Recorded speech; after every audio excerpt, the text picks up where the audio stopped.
Grand Finals Game 10 is now beginning. And you know what? It's nothing but entertainment for us here at the Casters. Front row seats to, of course, the action. The Peterbot and Pollo show has been raging on. And the comeback stories for the likes of Bugha and Agers. I mean, we expect these teams to do well, so it's good to see them put on a performance here for day 2 when we have this 1.5x multiplier, because their fans expect it, right? We expected it coming into this. Yeah, and I could probably yap forever about what Peterbot and Pollo have managed to accomplish throughout this Grands weekend, but right now, Agers, Bugha, so much duress, and Agers actually an early elimination. The comeback story for Agers and Bugha shut down, and Zeus gonna hit Bugha's own emote on him. The disrespect, MDF. Yeah, I don't know how I feel about that one. That's rough. That is crazy work. Poppy Blast and Dragon mixing up their drop, going a bit south here, and doesn't work out. Oh, actually, whoa, I spoke a little too soon. I saw Poppy's Blast down and Dragon hurt, and I thought they were finished, but no.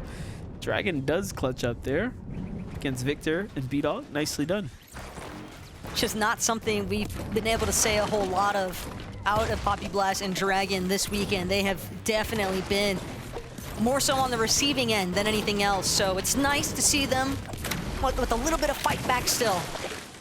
At the estate station, they'll at least be able to claim that territory early on, but they might still have to deal with the likes of Clix and Epic Will a little bit later on. Cold and Acorn, though, this is really the true question mark of the weekend, MDF, because time and time again, we talked about the fact their day 1, not good.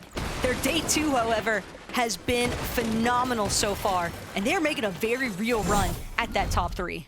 Yeah, you know, I think it's the difference between QuadCon and TripleCon, right? Like, just one less team seems like has started to work for them. And man, what an unfortunate turn of events for Macwood and Blake there, who like when they have made it off the drop, they have really shown us what they're capable of. And for them to fall now, when every other time we've seen them here, especially on their day 2 performances, have been in endgame, it's just got to be disappointing to know that they're contested in what could have been, right? Had they just not had such a fair competition there at the drop, because they're meeting their match essentially. It has felt like a very even split though between School Thoric, Blake, and Macwood. Yeah.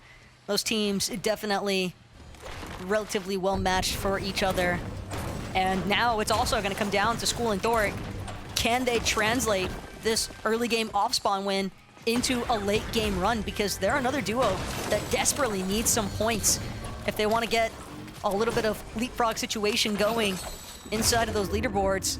Baka and Pars here now at the Ship It station, doing what they can to collect as many resources as possible, kind of expecting them to look to contest or just try to claim outright. Forecast Tower could go a really long way for those two in terms of their mid to late game strategies. And Peterbot and Pollo, the sensation of NA here in Major 2. Cerberus kind of looks like the rest of NA right now. He's just getting dominated. You love to see it. Peterbot and Pollo, man, what a lead. And this is the framing of their success right there. That aspect of agility, the medallion, giving them all the advantage.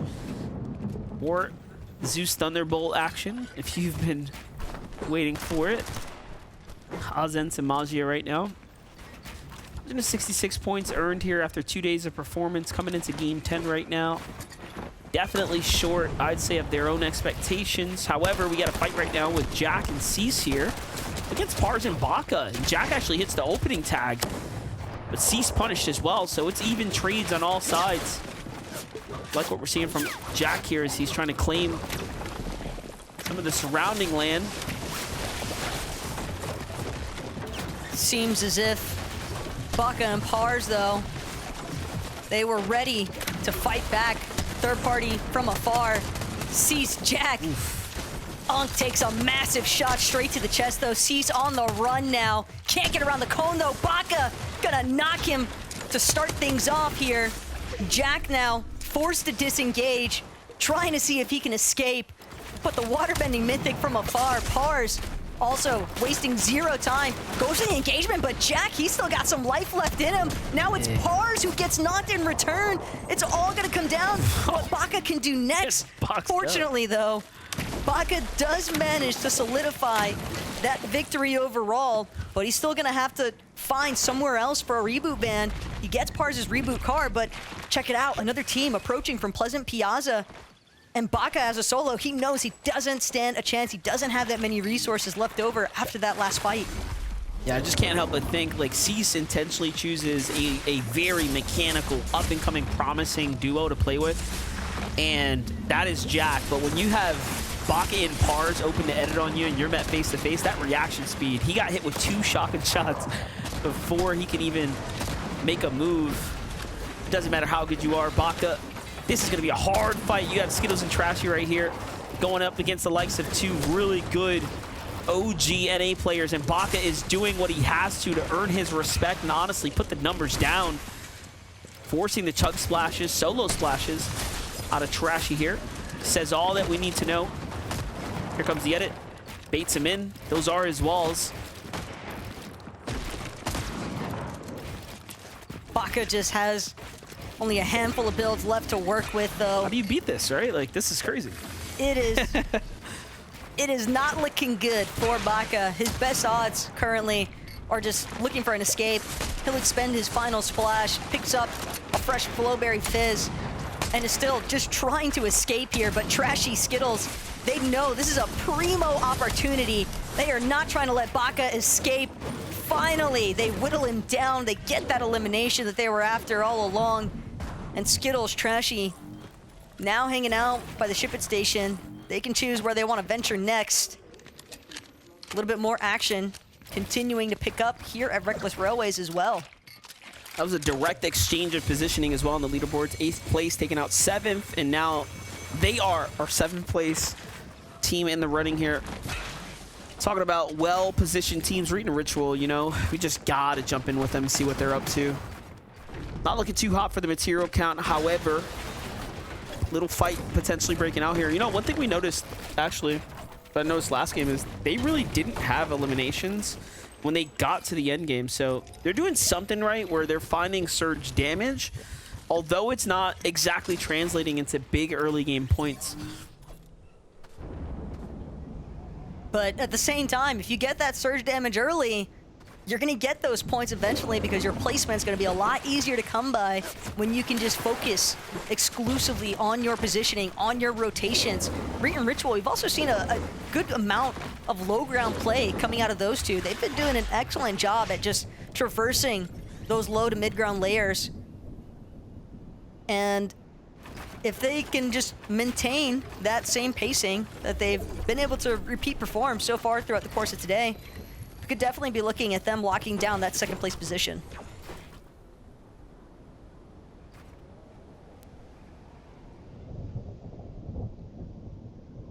Cooper and Kanata disengaging from Clix and Epic way on the outskirts of the map there. Can't help but wonder if Clix and Epic are due for a big game. We've seen them do it before here on a final stage. Kanata and Cooper making up for that unfortunate kickoff round, really slowing them down. Basically putting them in their own uphill battle for top 3. They had top 3 heading into this game. They were able to reclaim it from Bryson Bolts, who had an unfortunate fall much earlier than they would have ever liked in that last match. But I think the big thing for me in Game 9 was Kanata actually clutched up, just managed to outlast Blake and Macwood to lock in that 3rd place for Lobby 9. And that definitely went a long way for them in helping them to overtake Bryson Bolts. But again, they're going to need to keep that up if they want to stay in that position. Quick glimpse of the leaderboard. And we're back. Checking in, Ritual, Reet. Of course, Reckless Railways, not always going to be the most friendly exchanges. And it seems as though School and Thoric, they've rotated now from their position at Grand Glacier. Just trying. They've got a long ways west to go from where the zone is pooling. Both sides seem to be fully aware of this. The real victory right now for Ritual and Reet is that they've got an ample amount of heals in their favor. And that's definitely going to bode well for them as they finalize making this next rotation. A lot of teams here, but a couple caught up at the Reckless Railways with a fight, so should be a relatively smooth rotate for them as things start to line up. Meanwhile, Peterbot and Boyo, screw rotating, let's fight. They have nothing to lose right now. It's such a monstrous lead over the competition. We're likely to see them do big things, if you will. Seen them drop 20s before. I think that's all they're missing at this point for the grand finals as far as accolades are concerned. At this point, all they care about right now probably is just breaking records in FNCS finals history. Yep. They're on the cusp of it as well. Kelly called it out. Only about 70 points left, and they could find themselves being able to break some nice all-time record for points. That 912 originally set by Zagu and Shalom over in the Asia region. But Peterbot just needs one elimination to get 41 in total for his individual accord, and then he will break the record that Cold has held for most individual eliminations in an NA Duos FNCS finals, because Cold's sitting at 40. Peterbot just needs one more. He might find it in Hakio or Mayfishy. Yeah, at this pace right now, just pay attention, y'all. Let's see it. Boyo's got the side angle. Peterbot continuing the pressure here. And unfortunately, for the team that they're fighting, they're in the zone. Like, they got a lot of time to keep working this battle here if they so choose to. Look at this. Peterbot and Boyo very much aware of their surroundings and the fact that Rift Island is going to be opening up here. So they could just go and cap out material if they want to effectively play for positioning and endgame. And if they stick around, I think it'll just tell us they just want Elim. So Peterbot is this close, Monster. There's no way he lets Haki or Mayfishy go for free. They are currently trapped. Peterbot and Boyo, if anything, they might just reposition, maybe look for an area. Rift Island, top of Rift Island might be easier for them still. They're keying. Oh my to God. Find another one. And yeah, it's Mixon at the top of this Surge Tower. By the way, Peterbot dashes up. Mixon has to forfeit his spot in that Surge Tower. Peterbot still trying to barrel into their box. Paco, massive shot. Shield fully cracked. White health completely exposed. Peterbot just needs one more good tag. But no, just like that, Mixon and Paco are just barely gonna manage to escape, and Peterbot's still searching for that record-breaking elimination. It's crazy what they're capable of. And you see the pace of which the pressure comes out of Peterbot and Boyo. Like, you just can't defend against it. You have to run.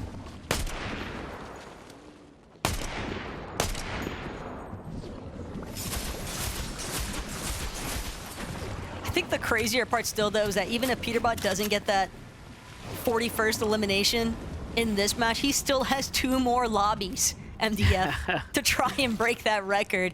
He might Not just wrong. be setting one for the ages at this point. You're not wrong. That is true. 3 games ahead to not only set the record, but then continue to lay the foundation for your own personal record and world's best, essentially. It is just a masterpiece to watch unfold, but we already know what's attributing to all their success, those medallions. And some swapping it out too in combat, giving them those refreshed 3 charges. So there's no escaping if they don't allow you to, essentially. They do determine the pace of everything. Kanata and Cooper on the other side, very far from all the chaos down south. Zone's going to be popping in here shortly after it starts to cut across. Meanwhile, we got Skills and Trashy. What happened here? Breaks the floor down. Nefarious work A little bit of fall damage.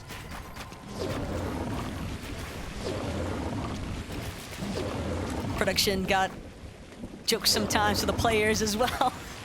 Best way to look at it, but hey, I like it from Skittles and Trashy, the idea here with the Surge Tower. They got that early elimination onto Baka over by the Ship It station, and they really haven't strayed too far from that rotate that they made earlier on, largely just because of the fact that they're clearly still inside of the zone in their current spot. So they're just trying to scout, see if there's anybody else that they could pick off in the process, maybe who's approaching from that further south, or even a little bit more west. Cold and Acorn, though, these two, they've definitely had their work cut out for them today, but they have been reaching the ceiling and then some. They do not want to let anyone else sit inside of that top 3. You can tell how badly they're trying to take over, even though they've already got their ticket to Globals checked off after their major 1 win. They don't care. This is about pride at this point, NBF. Yeah, it's just a matter of, you know, a matter of sharpening the blade and staying sharp, right? So you start gearing up for the tail end of this FNCS. These are awesome tags, by the way, coming out of Cold, but still not enough to give him the freedom away from the damage that they need to pick up here. So what are they gonna do? Another one comes out there. Acorn punished with the trades there. We're seeing a trend out of Acorn, unfortunately not being able to land those big hits when they mattered. Saw it earlier today. We're seeing it now again. Losing some of these exchanges here.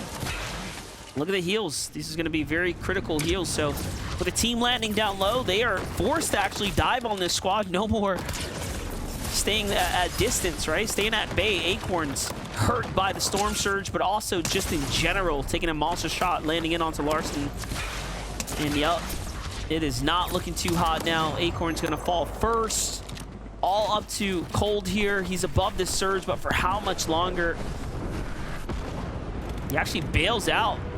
Okay.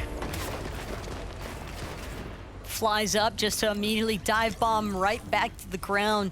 Just recognizes the fact that he had to use every single one of those 4 splashes he had just to keep himself up and running.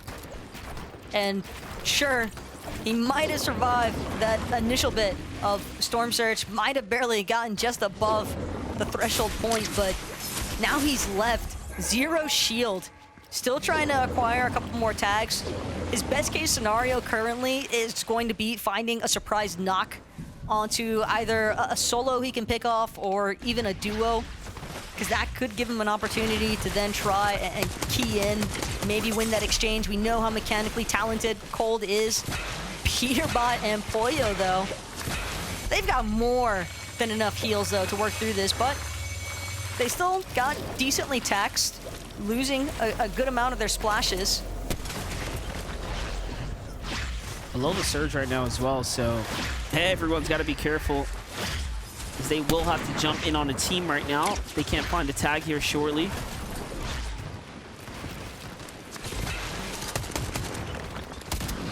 Oh no, it's Epic Whale and Clicks who get chosen for the box fight. Looked like Peterbot for a second there. He's gonna go elsewhere, but missed the dash. Fell back down. Pollo knocked now.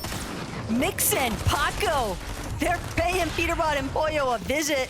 Peterbot trying to do what he can to keep his duo alive, but even throwing Pollo around. There's so many teams now flooding into their current position, and Peterbot's not gonna get the chance.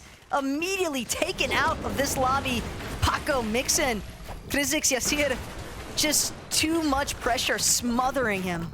Is that officially the worst placement they picked up, 30th, before placement points are given out? I think that might actually be the worst for game this weekend, yeah. The first 0 time outside of the eliminations. top 10. Yep. 0 eliminations and a 30th place. So that's a full 0-point dud game right there. And even crazier still, it has absolutely 0 impact on their first place position in the leaderboards because of how excellently they've played this entire weekend. Not unless Reet and Ritual just go sicko mode and right? Like a win right now, and all of a sudden, you know, it's a 100-point gap. Yeah, they need like 30 eliminations, my guy, and then maybe 1 or 2 wins. Sure, I think, you know, there's always a chance if you really want to boil it all down, but Bryce and Bolts, they need a lifeline currently. 68 above the damage threshold, but struggling to make it into this next zone. So much congestion already building up on the south side, but they have scratched that. Bryce has managed to make it into zone, but now he's fallen one more time below that damage threshold. Tries to key into a box. Whoa. Success! Junior dropped in a heartbeat, but Hazent just barely manages to pull it together. But again, the damage already done. He's gonna have to operate as a solo now. Not enough ammunition to close the deed. And that's tough for Bryce there, who was, again, fighting for the podium position there. He's managed to do so well, and now it's just gonna get that much more difficult. First place is out, 4th place is out. Acorn and Cole still in this, Threats and Sphinx still in this. Reet and Ritual, Kanata Cooper, all teams that we're expecting to have an opportunity here. Clicks and Epic Whale still standing as well. I see them there in the distance too. Miro and Dukes is alive here. A lot of notable players. Muzz standing as well. Let's jump in with 2nd place though. Take a look at this here. Reet and Ritual cooking up in the mid ground. Oh my gosh, no, they're on the low ground. This is so congested actually, now that I'm looking at the standings or the map there. 43 players standing. This is about as packed as we've seen it, and it's at the Grim Gate, which is so interesting to see that the map is quite literally ending on Peter Pan and Pollo's draw spot, and they're not in this game. Like, this is their worst performing game, so just unprecedented game right here. Man, players are just dropping like flies though. Cold still managing to keep the dream alive here for himself and Acorn, but he's posted up inside of a box currently. Definitely trying to stay out of sight, out of mind of the rest of the lobby. Look for some tags with the Waterbending Mythic where he can. Only kind of shield availability he has though is off of that Flowberry Fizz. Clicks, Epic build situation just as dire as ever for these two. They have really struggled all weekend with having a good materials count in the end game, but they've at least got a separate layer from the rest for the time being. They might be able to find a refresh as they continue to tarp through with some of their final builds, but it's got to come fast. They need more resources. They don't have the luxury of waiting for much longer. They didn't have a good clear over that damage threshold, and it could pose a real threat to them if they're not careful. Look at Clicks and Epic Will fighting the mid-ground layer up against Kanata and Cooper. Seems like both of them had the same idea, like, I want to look for height. They look like they want to look for height. Well, only one of us can do it. Not only that, Clicks is now officially out of material here as well, so this is all desperation starting to set in here. They're going to have to make their way best they can to this new zone. Sitting underneath the base here. Who's this? Oh, it's Reet. It's right above him. No idea. They're right underneath them. Reet and Ritual go for high ground up against Paco and Mixon. They still have Underworld dashes left. Reet has 1-2, and they are successful in the high ground take. 5 eliminations as well on Reet. And they do have the aspect of agility to share between each other. Healthy amount of builds wait, also. Taco. Wait. We said there was a chance. We said there was a chance. I'm just, like, what are we watching play out right now? Peter Pan and Pollo have got to dud the next 2 lobbies as well, though.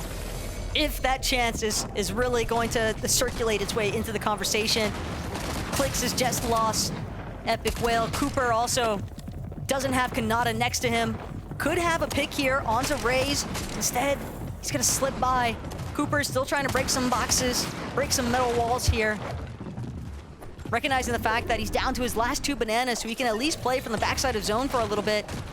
Has a little bit of more healing to work with, but that final banana having just been used. Zone pulled back though. He was really banking on it. He was really banking on the zone coming back. Finds elimination there onto Raze as well. The quick pickup. He's got the material he was looking for. And the banana still ticking is going to heal him right back up. So Cooper's in this game. That's very, very clutch as far as the standings are concerned, because look at this. You have Skittles and Trashy stepping on his heels right now, closing in on the points threshold. There's a lot of new teams inside the top 10 right now. Finally, Clicks falls as well there as the feed starts to update. Reet is still alive. He finds Cooper, though. Iamzo and Rise cooking in the mid-ground and the low-ground position right now. They have 7 elims, Taco. They are turning online all of a sudden, too.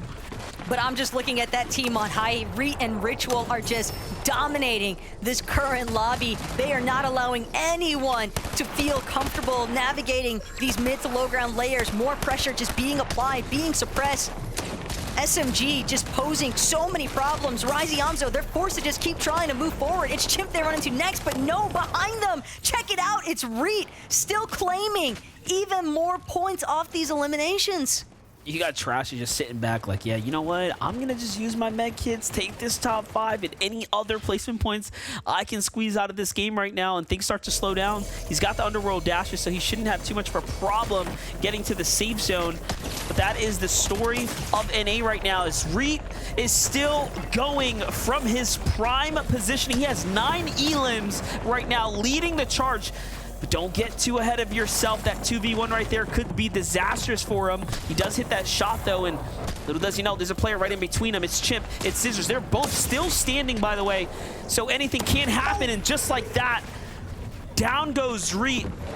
But a win condition sitting before Ritual. Up top, Cam is going for it. Instead, he slams down. This actually might be the win opportunity for Ritual, because Cam went for the low ground teams instead, and they get granted the W. Nah, Reet and Ritual right now are just applauding watching that finalization here to Lobby 10. A victory royale, though, that they've earned. Monster, you brought it up. There is a chance. It's not a big one, but there is now a very slim opportunity here. If Reet and Ritual can maintain this kind of pacing, they might actually just catch up to Peterbot and Pollo. But again, it also depends on whether or not Peterbot and Pollo find themselves falling outside of that top 25. You know, I just found it very interesting. A very compelling story right now for Reet and Ritual as they, you know, really surge their way into the 700-point threshold. Right here, though, I thought Cam was going to charge after Ritual, but instead he goes to the low ground, and Ritual and Reet couldn't have asked for a better ending there. Plus 20 points from second place to get in that first place. A huge difference there. Puts them in the running now, in the contested, in the conversation for our after Game 10's win there, Taco. Just incredible. They also had a pretty ample amount of eliminations, but yeah, things are definitely starting to heat up here, MDF, but got to give it back to Zeke, Vivid, and Kelly to see what they have to say.